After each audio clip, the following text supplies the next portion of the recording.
class 9 chapter 6ல end of chapter exercise ஓட question number 16ல இருந்து 19 கான சொல்யூஷன் தான் நம்ம இந்த வீடியோல பார்க்க போறோம்.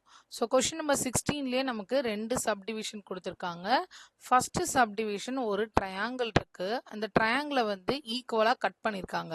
ஸோ அந்த ஈக்குவலா கட் பண்ணது வந்து இது பேரலல் அப்படின்னு சொல்லி அங்க டபுள் லைன் கொடுத்து நமக்கு டினோட் பண்ணியிருக்காங்க. இப்போ கொஸ்டின் என்ன அப்படின்னா, what fraction of the triangle is shaded. இங்க நடுவில் கிரே கலர்ல ஷேட் பண்ணியிருக்கிற இந்த போர்ஷன் இந்த ஃபுல் ட்ரையாங்கிளில் என்ன ஃப்ராக்ஷனில் இருக்குது அப்படின்றத நம்ம கண்டுபிடிக்கணும். ஸோ இதுக்கு நம்ம வந்து மார்க் பண்ணிக்கலாமா? இந்த ட்ரையாங்கிள்லேயே நான் வந்து யூஸ் பண்ண போகிறேன். ஸோ இந்த ட்ரையாங்கிளை ஏபிசி ஃபுல் ட்ரையாங்கிளை ஏபிசி அப்படின்னு மார்க் பண்ணியாச்சு. அண்ட் அதுக்கு அடுத்தது இருக்கிற அந்த ரெண்டு லைனை நம்ம எப்படி மார்க் பண்ணலாம் அப்படின்னா, இந்த பாயிண்ட்டை நான் வந்து டின்னு எடுத்துக்கிறேன், இதை இ. அண்ட் ஏற்கனவே இங்கே பின்னு மார்க் பண்ணதுனால நம்ம இதை என்னன்னு எடுத்துக்கலாம், எஃப்னு எடுத்துக்கலாமா? எடுத்துட்டு இங்கே நம்ம ஸ்ப்ளிட் பண்ண போகிறோம். இந்த ஷேடட் ரீஜன் வந்து இது வேற ஒரு ஷேப்பில் இருக்குது. இப்போ இது ட்ரையாங்கிள் ஷேப்பில் வேணும், ஏன்னா ஃபுல் ட்ரையாங்கிள்லேருந்து இந்த போர்ஷன் என்ன பார்ட் இருக்குது, எவ்வளோ ஃப்ராக்ஷனில் இருக்குன்னு பார்க்கறதுக்கு இதையும் ட்ரையாங்கிள் ஷேப்க்கு நம்ம என்ன பண்ணுறோம், கட் பண்ணுறேன். ஓகே, ஸோ இந்த எல்லோ கலர் லைன் வந்து என்ன பண்ணுது, மேலே ஒரு ட்ரையாங்கிள் கீழே ஒரு ட்ரையாங்கிள் அப்படின்ற இந்த பேட்டர்னுக்கு கொண்டு வந்துருச்சு. ஸோ இப்போ நம்ம எப்படி எழுதலாம் அப்படின்னா, கொஷின் நம்பர் 16ல் ஃபர்ஸ்ட் சப்டிவிஷன் முதல்ல ஒரு சைட்லேருந்து வாங்க, உங்கள் லெஃப்ட் ஹேண்ட் சைட்லேருந்து வாங்க. லெஃப்ட் ஹேண்ட் சைடில் இந்த டி அப்படின்றது வந்து மிட் பாயிண்ட். எதோட மிட் பாயிண்ட் அப்படின்னா, ஏக்கும் பிக்குமான mid point. So let D be the mid point of AB. ஏபிக்கான மிட் பாயிண்ட்.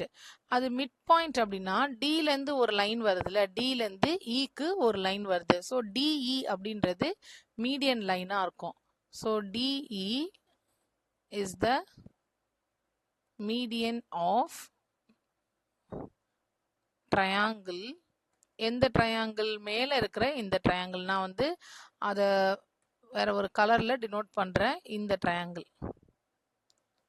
ஸோ இது ஒரு ட்ரையாங்கிள். இப்போ இந்த ட்ரையாங்கிளில் இந்த பாயிண்ட், இந்த டிலேருந்து இ அப்படின்றது ஒரு mid point, that is median line. ஏன்னா டின்றது மிட் பாயிண்ட். ஓகே, இது என்ன triangle? ABE.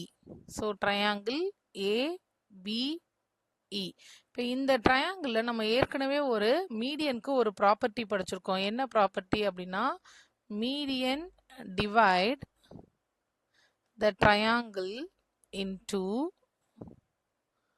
two equal areas.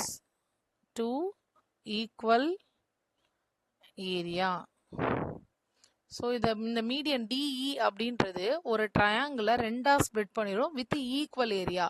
இப்போ நமக்கு அப்போ அந்த நடு லைன் அந்த பிளாக் கலரில் நான் மார்க் பண்ணியிருக்கேன்ல, ஸோ பிளாக் கலரில் மார்க் பண்ணியிருக்கிறதுக்கு மேலே ஒரு ட்ரையாங்கிள் கீழே ஒரு ட்ரையாங்கிள் இருக்கு, ரெண்டும் ஈக்குவல் ஏரியாவாக இருக்கும் அப்படின்றது தான் இதோட கண்டிஷன்.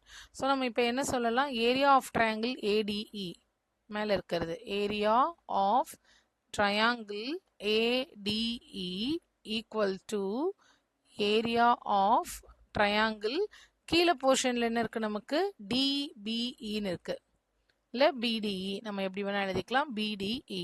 இதை ஈக்குவேஷன் 1ன்னு மார்க் பண்ணுறோம். இப்போ டிஏ மிட் பாயிண்ட்டாக வச்சு நம்ம ஒரு இது முடிச்சிட்டோமா? இப்போ அதே மாதிரி நெக்ஸ்ட் மிட் பாயிண்ட் சிமிலர்லி இந்த சைடு நம்ம லெஃப்ட் ஹேண்ட் சைடில் டின்றத மிட் பாயிண்ட்டாக எடுத்தோம். இப்போ ரைட் ஹேண்ட் சைடு வரும்போது ஒரு போர்ஷன், அந்த நான் வந்து ஷேட் பண்ணியிருக்கேன்ல, அந்த போர்ஷன் ட்ரையாங்கிளோட பார்ட்டு ஓவர். இப்போ அடுத்து இருக்கிற ட்ரையாங்கிள் நமக்கு என்ன கலரில் இருக்குன்னா, இது நம்மளோட அடுத்த ட்ரையாங்கிள் கிரீன் கலரில் கொடுத்துருக்கேன். இது நம்மளோட நெக்ஸ்ட் ட்ரையாங்கிள். இந்த ட்ரையாங்கிளோட மிட் பாயிண்ட் என்ன அப்படின்னா எஃப். ஸோ எஃப்ன்றது மிட் பாயிண்ட்டு. அப்போ பிலேருந்து எஃப்க்கு போதில் லைனு, அது என்னது, median line. So similarly let F be the midpoint of, இது எதோட மிட் பாயிண்ட், ஈக்கும் சிக்கும் நடுவில் இருக்கு, ஸோ இசி. அப்போ அந்த லைன் BF அப்படின்ற அந்த line, BF is the median of triangle. என்ன triangle? நம்ம இந்த green கலர்ல மார்க் பண்ணிருக்கோம்ல, அந்த triangle. So green கலர்ல மார்க் பண்ண triangle EBC. triangle EBC. அப்ப இந்த black line, கீழே இருக்க black line அந்த green கலர் போர்ஷனை ரெண்டா டிவைட் பண்ணிருக்கு with equal ஏரியா. ஸோ மேலே ஒரு போர்ஷன் இருக்கு, கீழே ஒரு போர்ஷன் இருக்கு. மேலே இருக்கிற portion triangle BEF. So area of triangle EBF equal to area of triangle EBC. So கீழே இருக்கிற போர்ஷன் EBF க்கும் FBC சாரி EBF. ஸோ EBFன்றது அந்த green கலர்ல மேலே இருக்க போர்ஷன். அடுத்தது கீழே இருக்கிற போர்ஷன் வந்து FBC. ஸோ இது வந்து FBC. ஸோ FBC ரெண்டும் ஈக்குவல். இது ஈக்குவேஷன் 2. மேலே இருக்கிற போர்ஷனும் கீழே இருக்கிற போர்ஷனும் ஈக்குவல்னு சொல்லிட்டு நம்ம கிட்ட இப்போ 2 ஈக்குவேஷன் இருக்கு. இப்போ நம்ம என்ன பண்ண போறோம் அப்படின்னா ஃபுல் ஏரியா, டோட்டல் ஏரியா வச்சுலேருந்து தான் இந்த ஷேடட் ரீஜன் நம்ம கண்டுபிடிக்க முடியும். ஸோ டோட்டல் ஏரியாவை இப்போ எத்தனை ட்ரையாங்கிளாக கன்வெர்ட் பண்ணியிருக்காங்க? 1 2 3 4 4 ட்ரையாங்கிளாக இருக்கா? So area of triangle ABC, இந்த ஏபிசியோட ஏரியாவை கண்டுபிடிக்கணும்னா ஏரியா ஆஃப் ட்ரையாங்கிள் மேலே இருக்க ஃபர்ஸ்ட் ட்ரையாங்கிள் என்ன? ADE. So ADE plus area of triangle. Question number 2 triangle என்ன கொடுத்திருக்காங்க நமக்கு? BDE. So triangle BDE plus அடுத்த triangle நமக்கு area of triangle number 3ல இருக்கிறது நமக்கு BEF. So triangle BEF plus area of fourth one என்ன கொடுத்திருக்காங்க? FBC. So FBC.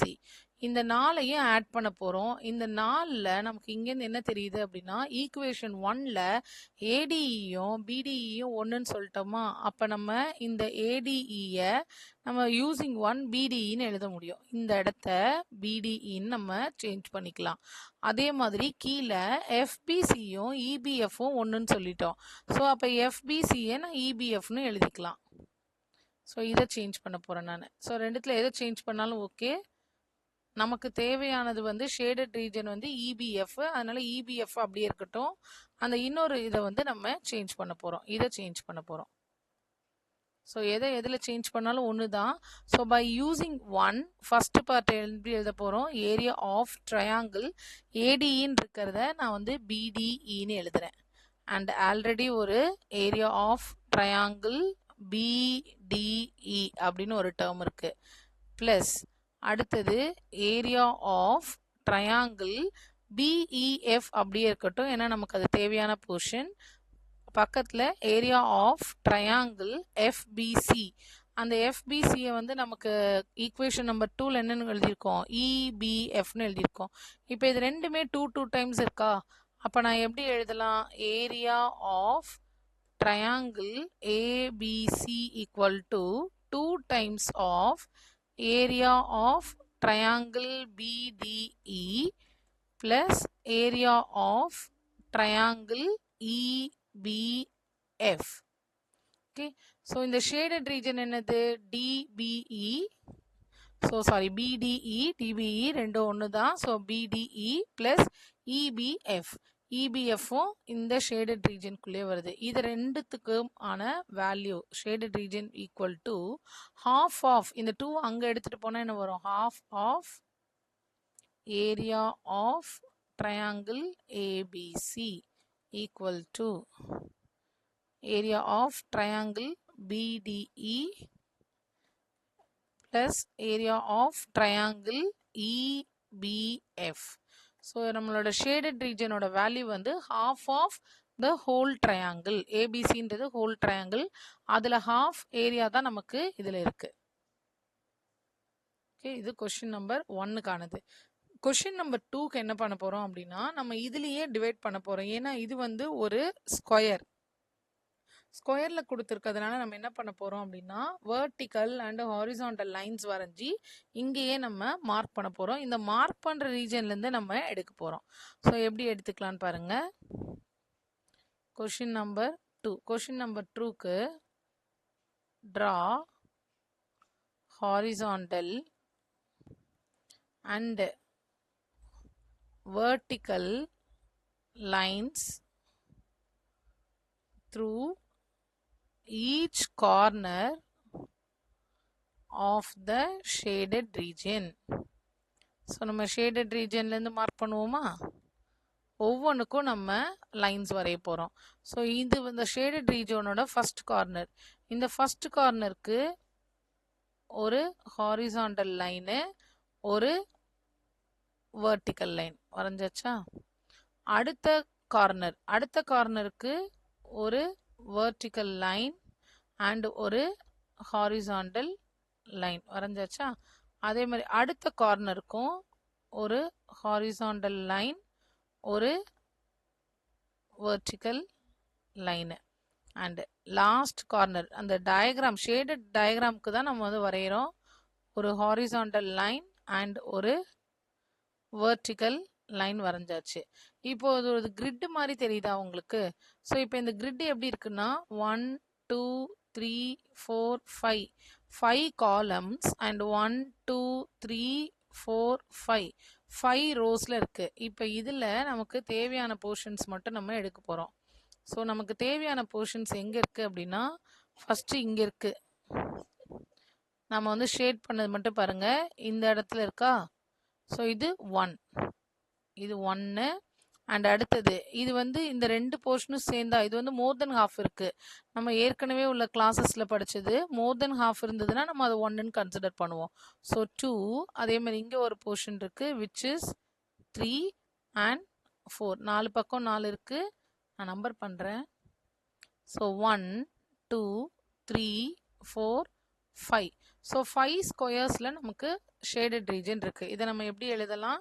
நம்ம shade horizontal and vertical line வரையும் போது we get 25 squares. ஸோ டோட்டலாக ஒரு 25 ஸ்கொயர்ஸ் வருது. எப்படி வருது? 5 rows 5 காலம்ஸில் வருது. அதில் நாம ஷேட் பண்ணது, என்னோட கொஸ்டின் என்ன இங்கே, what fraction of the square is shaded, எவ்வளோ வந்து எத்தனை ஸ்கொயர் பார்ட் வந்து இதில் ஷேட் ஆயிருக்கு, அதான் என்னோட question. So area of shaded square வந்து நமக்கு 5 small square. இப்போ இதுக்கான fraction, அப்போ fraction of shaded square, fractionனா எனக்கு எவ்வளோ fraction இருக்கு? 5 ஸ்கொயர் தான் ஷேடா இருக்கு. பட் டோட்டல் ஸ்கொயர்ஸ் எவ்வளோ இருக்கு? 25. இப்போ 1/5 அப்படின்றது தான் இதுக்கான answer. Okay, question number 17. Question number 17ல நமக்கு ரெண்டு சப்டிவிஷன் இருக்கு. ஃபர்ஸ்ட் சப்டிவிஷன் என்ன கொடுத்துருக்காங்க? Same what fraction of the rectangle is covered by the circle. So இங்கே சர்க்கிள்க்கு வந்து அவங்க ரேடியஸ் கொடுக்கல. அப்போ நம்ம ரேடியஸ் என்ன எடுக்கலாம் அப்படின்னா ஆர்னு எடுத்துக்கலாம். ஸோ இங்கே பாருங்க, சர்க்கிளோட ரேடியஸ் வந்து ஆர்னு எடுக்கிறேன். அப்போ இந்த போர்ஷனையும் சேர்த்து கவர் பண்ணால் என்ன வரும்? இது ஒரு ஆர். அப்போ டோட்டலாக 2r.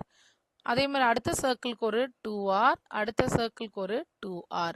ஸோ இந்த ஃபுல் லென்த் இது வந்து ஒரு ரெக்டாங்கிள்குள்ளே இருக்குது. ஸோ இந்த ரெக்டாங்கிளோட ஃபுல் லென்த் என்னவா இருக்கும்? 6rன்னு எடுப்போம். அதே மாதிரி இப்படி செக் பண்ணலாம். பிரெத்து செக் பண்ணும்போது வெர்டிக்கலாக இது ஒரு r, இது ஒரு r. அப்போ பிரெத்து பார்க்கும்போது நமக்கு 2r. So question number 17. Let the radius of the circle, radius of the circle வந்து rன்னு எடுத்திருக்கோம். இப்போ ரெக்டாங்கிள் இருக்கு நமக்கு. Rectangle has a length. ரெக்டாங்கிளோட லென்த், ஃபர்ஸ்ட் டயக்ராமுக்கு ரெக்டாங்கிளோட லென்த் என்ன இருக்கு? 2r 2r 2r. ஒரு சர்க்கிள்க்கும் 2r இருக்கு. அந்த 2r எங்கேருந்து வந்தது? இது ஒரு r, ஒரு போர்ஷன் rனா ஃபுல் சர்க்கிள்க்கு 2rனு வரும். அப்படி 3 சர்க்கிள் இருக்கு, அதனால 6r. So equal to 6r. அதுவே பிரெத்துன்னு பார்க்கும்போது இட்ஸ் 2r. அப்போ ஏரியா கண்டுபிடிக்கணும்னா area of a rectangle equal to L into B. So L வந்து 6r, இது 2r, டோட்டலா 12r ஸ்கொயர். என் கொஸ்டின் என்ன நமக்கு? What fraction of the rectangle is covered by the circle? So covered by the circle-னா நம்ம என்ன கண்டுபிடிக்கணும்? சர்க்கிளோட ஏரியாவும் எனக்கு வேணும். ஸோ சர்க்கிளோட ஏரியாவால் நான் வந்து ரெக்டாங்கிளோட ஏரியாவை டிவைட் பண்ண போகிறோங்க நம்ம. So area of one circle, one சர்க்கிள்க்கு it is pi r square. Radius நமக்கு ஆர்னே தான் வச்சுருக்கோம். So pi r square. அப்போ ஏரியா ஆஃப் 3 சர்க்கிள், நம்ம கிட்ட 3 சர்க்கிள் இருக்கா, அப்போ என்ன எழுதணும்? 3 pi r square. 3 into pi r square, அதனால 3 pi r square. So fraction of, question வந்து என்னது? Fraction of rectangle, fraction of rectangle covered by circle. So rectangle covered by circle க்கு 3 pi r square divided by 12 r square. மேல வந்து area of circle divided by area of a rectangle. r square cancel ஆகும். 3 ஆல 12 cancel ஆகும்போது 4. So answer வந்து pi by 4. So 17ல first subdivision க்கு it's pi by 4. அடுத்த figure பாருங்க 6.46ல அதுவே 4 சர்க்கிளா கொடுத்துருக்காங்க. அப்போ 2r, இது ஒரு 2r, இது ஒரு 2r, இது ஒரு 2r. லென்த் வந்து என்னவாயிடுச்சு? 8r மாறிடுச்சு. ஆனா பிரெத் வந்து அதே 2r தானே இருக்கு. பிரெத்ல ஏதாவது சேஞ்சஸ் இருக்கா? இல்லை. பிரெத் வந்து 2r தான், பட் லென்த் வந்து 8r மாறிடுச்சு. So same concept for the second one. Let the radius of the circle equal to r. Length of the rectangle. So அந்த 4 சர்க்கிள்க்கும் சேர்த்து தான் லென்த் கண்டுபிடிக்கிறோம், which is 8r. and அதே மாதிரி breadth, சர்க்கிளோட பிரெத், சர்க்கிள் யூஸ் பண்ணி breadth வந்து எனக்கு change ஆகலை, லென்த் மட்டும் தான் சேஞ்ச் ஆயிருக்கு. So 2r. அப்போ area of a rectangle, area of a rectangle என்ன வரும்? Length into breadth. So 8r into 2r, 16r square. அடுத்தது area of one circle, one சர்க்கிளோட வேல்யூ பை ஆர் ஸ்கொயர். அதே மாதிரி ஏரியா ஆஃப், இங்கே எத்தனை சர்க்கிள் இருக்கு? 4 சர்க்கிள் இருக்கு. 4 சர்க்கிள்னா 4 into pi r square, which is 4 pi r square. நமக்கு தேவையானது என்னது? Fraction of a rectangle covered by a circle. So rectangle covered by a cycle na 4 pi r square divided by 16 r square. r square ரெண்டு cancel ஆயிரும், 4 and 16 cancel ஆகி 4. So pi by 4 தான் answer. Same answer தான் வந்திருக்கு. So 3 circle இருந்தாலும் எனக்கு pi by 4 தான் answer, 4 circle இருந்தாலும் pi by 4 தான் ஆன்சர். லென்த் மட்டும்தான் வேரி ஆகுது, பிரெத்தும் சேம் தான். ஃபைனலாக என்னோட ஃப்ராக்ஷனும் சேமாக தான் வந்திருக்கு. ஓகே, இப்போ கொஷின் நம்பர் 18. கொஷின் நம்பர் 18க்கு நம்ம இந்த மேலே இப்போ நம்ம யூஸ் பண்ணோம்ல, கொஷின் நம்பர் 17ல யூஸ் பண்ண அதே கான்செப்டை யூஸ் பண்ணணும். So use the above to make a conjecture about the area occupied by circles fitted into a rectangle in the manner shown. So மேலே இருக்கிற மாதிரியே நமக்கு வந்து சர்க்கிள் ஃபிட் பண்றாங்க. Test your conjecture for particular cases. So 10 சர்க்கிள்ஸ்க்கு check பண்ணணும், 20 சர்க்கிள்ஸ்க்கு, 50 சர்க்கிள்ஸ்க்கு. தென் prove your கன்ஜெக்ஷர். இப்போ நான் ஃபார் எக்ஸாம்பிள் இது 3 தனித்தனியாக போடலை, தனித்தனியாக போடாமல் நான் 10 சர்க்கிள்ஸ்க்கு போட்டுட்டு கன்க்ளூஷனுக்கு போயிடலாம். Okay, 18th question. Imagine 10 circles இருக்கு. இப்போ எனக்கு இந்த 3 சர்க்கிள்ஸ் இருக்கும்போது எனக்கு என்ன வந்தது, 6r வந்ததா. ஸோ 3 இன்ட்டு ஒரு சர்க்கிள்க்கு 2r, பாதியிலேருந்து வரைவோம், தட் இஸ் ரேடியஸ். இந்த ஃபுல் லென்த்னு எடுக்கும்போது it is 2r. So 3 into 2rனு போட்டோமா, அதுதான் 6rனு எழுதணும் லென்த்து. அண்ட் இங்கே 4 சர்க்கிள் இருக்கிறதுனால 4 இன்ட்டு 2rனு போட்டோமா, அப்போ 10 சர்க்கிள்ஸ் இருந்தால் நான் என்னென்னு எழுதணும், 10 into 2r. So let the radius of the circle be r, length of the rectangle. இப்போ நமக்கு உள்ள வந்து 10 circles ஃபிட் ஆயிருக்கு. So 10 into 2r which is 20r. இப்போ பிரெத்தில் ஏதாவது சேஞ்ச் ஆயிருக்குமானா நோ, பிரெத் வந்து எத்தனை சர்க்கிள்ஸாக இருந்தாலும் அது 2r தான். Area of a rectangle. Area of a rectangle என்ன, length into breadth. So 20r into 2r which is 40r square. So rectangle கண்டுபிடிச்சிட்டோமா. அடுத்தது area of 1 circle, pi r square. அதே மாதிரி ஏரியா ஆஃப் 10 சர்க்கிள் என்ன எழுதணும், 10 into pi r ஸ்கொயர்னு எழுதணுமா, which is 10 pi r square. இப்போ நான் என்ன கண்டுபிடிக்கணும் ஃபைனலா, fraction of a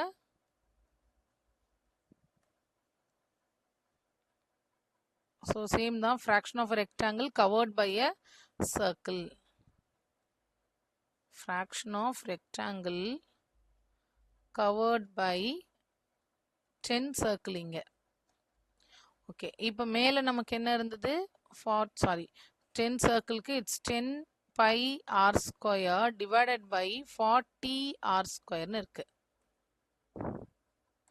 so 40 r square, 10 and 40 cancel பண்ணால் 4 டைம்ஸ், ஆர் ஸ்கொயர் கேன்சல் ஆகும், பை பை 4. நான் 10 சர்க்கிள்ஸ்க்கு மட்டும் போட்டிருக்கேன். இப்போ 20 சர்க்கிள்ஸ்க்கும் இதுதான் எனக்கு பை பை 4 தான் ஆன்சர் வரப்போகுது. 50 சர்க்கிள்ஸ்க்கும் பை பை 4 தான் ஆன்சர் வரப்போகுது. ஸோ நம்ம அதை எப்படி எழுதலாம், no matter how many equal circles are fitted side by side in the rectangle, the fraction of rectangle covered by circle is pi by 4. இதுதான் நம்மளோட கன்க்ளூஷன். எத்தனை சர்க்கிள்ஸை உள்ள ஃபிட் பண்ணியிருந்தாலும் ஃபைனலாக எனக்கு வரப்போகிற answer it is pi by 4. இப்போ நம்ம கொஸ்டினில் கொடுத்த மாதிரி 10 சர்க்கிள்ஸ், 20 சர்க்கிள்ஸ், 50 சர்க்கிள்ஸ்க்கு அது கன்க்ளூஷன். நம்ம வந்து இதை ப்ரூவ் பண்ண சொல்லியிருக்காங்க இந்த கன்ஜெக்ஷர். அப்போ நம்ம n சர்க்கிள்ஸ்க்கு எடுத்து நம்ம ப்ரூவ் பண்ணுவோமா.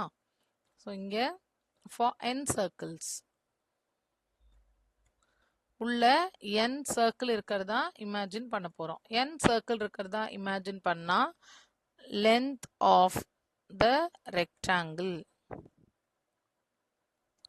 So length of the rectangle என்னென்னு எழுதணும் நம்ம, ஒரு சர்க்கிள்க்கு 2r. அப்போ n சர்க்கிள்க்கு n into 2r which is 2nr. Breadth change ஆகுமா, சேஞ்ச் ஆகாது. எத்தனை சர்க்கிளாக இருந்தாலும் பிரெத்து அதே தான் இருக்கும். So it is 2r. இப்போ area of a rectangle, area of a rectangle equal to 2nr into 2r which is 4nr square. அதே மாதிரி area of n circle. n circle இருக்கு அப்படின்னா என்ன வரும்? pi r square into n. n times எழுதணும். So that is pi n r square. இப்போ எனக்கு fraction of rectangle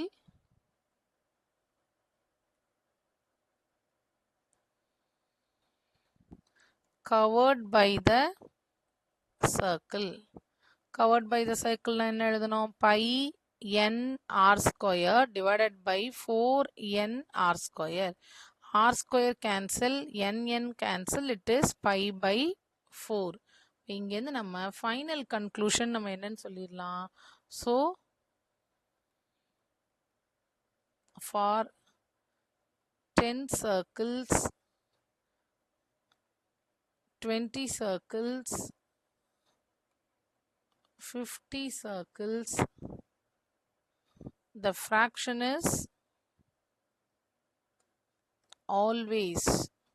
So எதுவுமே change ஆகுது, it is always pi by 4. Okay, question number 19. இந்த கொஷின் நம்பர் 19ல வந்து என்ன சொல்லியிருக்காங்க அப்படின்னா, ஒரு டயக்ராம் கொடுத்துருக்காங்க. 9 identical rectangles are stacked together. So எல்லாமே ஒரே சைஸில் இருக்கிற ரெக்டாங்கிள்.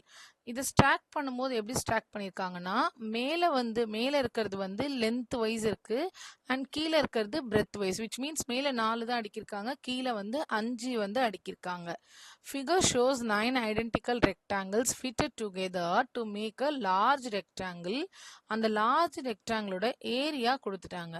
இப்போ கொஸ்டின் என்ன அப்படின்னா, ஸ்மால் ரெக்டாங்கிள், ஒரு ரெக்டாங்கிளோட பெரிமீட்டர் நம்ம கண்டுபிடிக்கணும். ஸோ இதுக்கு நான் என்ன பண்ணுறேன், என்னோட லென்த்தை வந்து ஏன்னு எடுத்துக்கிறேன், பிரெத்தை வந்து பின்னு எடுத்துக்கிறேன். இப்போ இது ஏன்னு வரும். ஸோ பி வந்து சைடில் வருது. இதுவே இங்கே கீழே வந்து பிரெத் வைஸ் அடுக்கிருக்கிறதுனால இதெல்லாம் என்ன வந்திருக்கும், B B B B B. So இங்கே வந்து ஏ அப்படின்னு இருக்கும். சரி, question number 19. So question number 19ல என்ன இருக்கு நமக்கு? It's a rectangle. So area of a large rectangle வந்து given. Area of large rectangle equal to 72 centimeter square. Small rectangle க்கு நம்மளே வந்து அத லென்த்தும் பிரெத்தையும் ஃபிக்ஸ் பண்ணிக்கிறோம். Let the length and breadth of எல்லாமே ஐடென்டிக்கல். ஸோ ஒரு இதுக்கு இருக்கிறது தான் எல்லாத்துக்குமே. Each small rectangle B, A and B. Length breadth A and B னு fix பண்ணிக்கலாம். So area of one small rectangle. Area of a rectangle formula என்ன? Length into breadth. அப்போ இங்க A into B. So AB square units அப்படின்னு வந்திருக்கோம். மொத்தம் நமக்கு எத்தனை ரெக்டாங்கிள், இந்த பெரிய ரெக்டாங்கிள்குள்ள எத்தனை இருக்கு அப்படின்னா 9 ரெக்டாங்கிள்ஸ் இருக்கு. அப்போ ஏரியா ஆஃப் 9 ஸ்மால் ரெக்டாங்கிள், ஒரு ரெக்டாங்கிள் ஏபினா 9 ரெக்டாங்கிள் என்ன வந்திருக்கும்? 9AB. ஸோ 9ABன்றது என்னது? மொத்த ஏரியான்னு அர்த்தம். டோட்டல் ஏரியான்றது லார்ஜர் ரெக்டாங்கிள். ஸோ இந்த 9 ஸ்மாலர் ரெக்டாங்கிளோட வேல்யூவும் area of 9 small rectangle equal to area of large rectangle. ரெண்டும் ஒன்று தானே. ஸோ ஒரு பெரிய ரெக்டாங்கிள்ன்றதும் இந்த 9 சின்ன ரெக்டாங்கிள்ன்றதும் ஒன்று தான். அப்போ 9AB equal to 72. So AB equal to 72 divided by 9 cancel பண்ணால் 8 சென்டிமீட்டர் ஸ்கொயர்னு இருக்கு. ஸோ A அண்ட் Bக்கான வேல்யூவை சேர்த்து கொடுத்துட்டாங்க, விச் இஸ் 8 சென்டிமீட்டர் ஸ்கொயர். நம்ம ஈக்குவேஷன் 1ஆ வச்சுக்கலாம். இப்போ டயக்ராம்லேருந்து எனக்கு என்ன தெரியுது அப்படின்னா, மேலே வந்து 4 ரெக்டாங்கிள்ஸ் இருக்கு வித் லென்த் வைஸ், கீழே வந்து 5 ரெக்டாங்கிள்ஸ் இருக்கு பிரெத் வைஸ்ல இருக்கு. ஸோ பி அந்த ஃபிக்ஸில் இருக்குது. இதை எப்படி எழுதலாம்? ஸோ ஃப்ரம் த டயக்ராம் ஏன்னா கொஸ்டின் என்ன அப்படின்னா ஏ என்ன பி என்னன்னு கண்டுபிடிச்சாதான் நான் பெரிமீட்டர் கண்டுபிடிக்க முடியும். ஃப்ரம் த டயக்ராம் நம்ம மேலே இருக்கிற 4ஏவும் கீழே இருக்க 5பியும் ஈக்குவல் தானே. ஸோ லென்த் வைஸ் 4, பிரெத் வைஸில் 5 இருக்கு. ஆனால் ரெண்டுமே ஈக்குவல் சைஸில் இருக்கு. So 4a equal to 5b. இது எதனால? டாப்பில் வந்து it has 4 rectangle lengthwise and bottom has 5 rectangle இங்க வந்து breadthwise. okay, so 4a equal to 5b. இங்க இருந்து நம்ம என்ன கண்டுபிடிக்கலாம்னா a equal to or b equal to அப்படின்னு எழுதிக்கலாம். ஸோ நான் என்ன பண்றேன், a equal to 4 அந்த சைடு எடுத்துட்டு போறேன். ஸோ 5b by 4 அப்படின்னு வருமா. இதை என்ன பண்ண போறோம், substitute in equation 1. equation 1 என்னது, ab equal to 8 centimeter square. So a ஓட இடத்துல இந்த value a b. So a பிளேஸ்ல இந்த value which is equal to 8 centimeter square. So 5b square equal to 4 இங்கே எடுத்துட்டு வந்தா 32. அப்போ இங்கேருந்து எனக்கு என்ன கிடைக்கும், b square equal to 32 divided by 5. அப்போ b equal to square root of 32 divided by 5. 32 நம்ம எப்படி எழுதலாம், 2 into 16 எழுதலாமா, divided by 5. square root of 16ன்றது 4. அப்போ 4 square root of 2 by square root of 5. b ஓட வேல்யூ 4 root 2 by root 5 அப்படின்னு நமக்கு value கிடைச்சிருக்கு. இப்போ இந்த b ஓட வேல்யூ எடுத்துட்டு போய் நம்ம என்ன பண்ண போறோம், aல சப்ஸ்டியூட் பண்ண போறோம். ஸோ இதில் என்ன, a equal to 5b by 4னு கண்டுபிடிச்சிருக்கோமா, இங்கே இருக்கு நமக்கு a equal to 5b by 4. So a equal to 5b by 4. b ஓட value 4 root 2 by root 5 by 4. Okay, so இதை எப்படி கேன்சல் பண்ணலாம் அப்படின்னா 5 into 4 root 2 by root 5 into 4 by 1 மேலே போச்சுன்னா 1 by 4னு வரும். ஸோ 4 and 4 நமக்கு கேன்சல் ஆயிரும். 4 and 4 கேன்சல் ஆயிடுச்சு. நமக்கு வந்து 5 square root of 2 by square root of 5. இது a. இப்போ எனக்கு a தெரிஞ்சிருச்சு, b தெரிஞ்சிருச்சு. என்னோட கொஸ்டின் என்ன, perimeter of a small rectangle. So perimeter of a small rectangle. Formula என்ன, 2 into L plus B. நமக்கு ஏவும் தெரிஞ்சிருச்சு, பியும் தெரிஞ்சிருச்சு. ஸோ இட்ஸ் 2 into என்னோட a வேல்யூ வந்து it is 5 square root of 2 by square root of 5 plus b ஓட value வந்து 4 square root of 2 by square root of 5. கீழே டினாமினேட்டர் ரெண்டும் சேமா இருந்ததுன்னா நம்ம நியூமரேட்டரை ஆட் பண்ணிக்கலாமா. ஸோ 2 into மேலே ரெண்டையும் ஆட் பண்ணா 5 root 2 plus 4 root 2 divided by square root of 5. So மேலே இருக்கிறது ரெண்டும் ஆட் பண்ணும்போது 9 root 2ன்னு வரும். So 2 into 9 root 2 divided by root of 5. 2 into 9 அப்படின்றது 18. 18 root 2 by square root of 5. இதுதான் நம்மளோட பெரிமீட்டர் வேல்யூ.